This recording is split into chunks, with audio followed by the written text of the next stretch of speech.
All right, let's dive in. Today, we're talking about a technology that is seriously going to change everything about how we watch sports. And I'm not just talking about a better TV screen. I mean, this is about stepping right through the screen itself.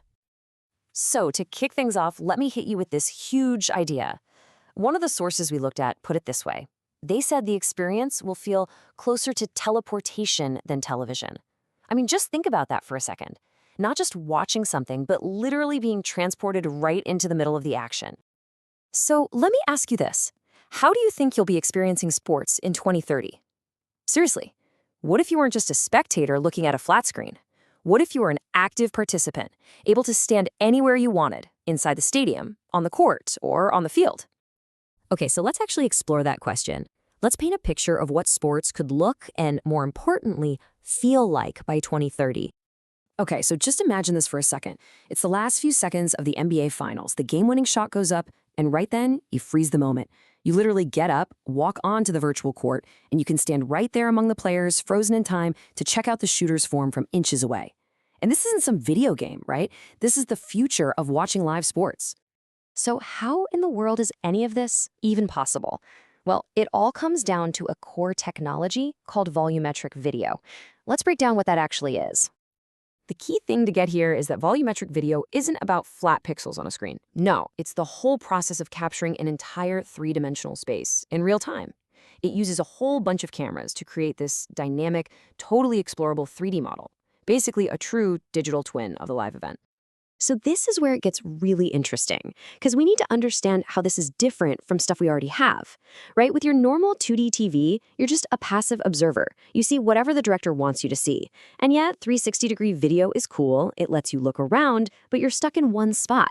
Volumetric video? Whoa, it's a massive leap forward. It gives you what they call 6 degrees of freedom, which basically means you're not just looking around, you can actually move. Up, down, left, right, forward, backward. You can go anywhere in the scene. The whole idea of a director's cut is gone. It's now the viewer's cut. And to really put the scale of this change into perspective, one of the sources suggested that by 2030, our current 4K broadcasts are going to feel as primitive as, watching those old black and white newsreels. That's how big of a shift we're talking about here. Okay, so we've covered the what, now it's time for the how. Let's get into the nitty-gritty of the technology that makes all of this possible. It really boils down to 3 main steps. So first, you have capture. Stadiums are being lined with over 100 cameras and LiDAR sensors. That's the stuff that uses light to measure distance, and they record every single angle. Step 2 is compression. That is a ton of data, so it has to be shrunk down for streaming using special software called codecs. And finally, step 3, delivery. Super fast 5G networks and something called edge computing send that whole experience to your headset, like, instantly. And the real key to making this feel, well, real is speed. The goal for the delay or latency is less than 20 milliseconds. That is so ridiculously fast that social interactions like giving your friend who's on the other side of the planet a virtual high five as your team scores, it'll feel completely natural and instantaneous. No lag at all. All right, now let's connect all this tech back to what it really means for us, the ultimate fan experience. Because this isn't just about cool specs, it's about completely rewriting what it means to be a fan. If there's one thing you take away from this, it should be this. The era of being told where to look by some broadcast director, that's ending. With volumetric video, you are in complete control of your own perspective. So what does that control actually look like? Well, you could walk the field during a frozen play.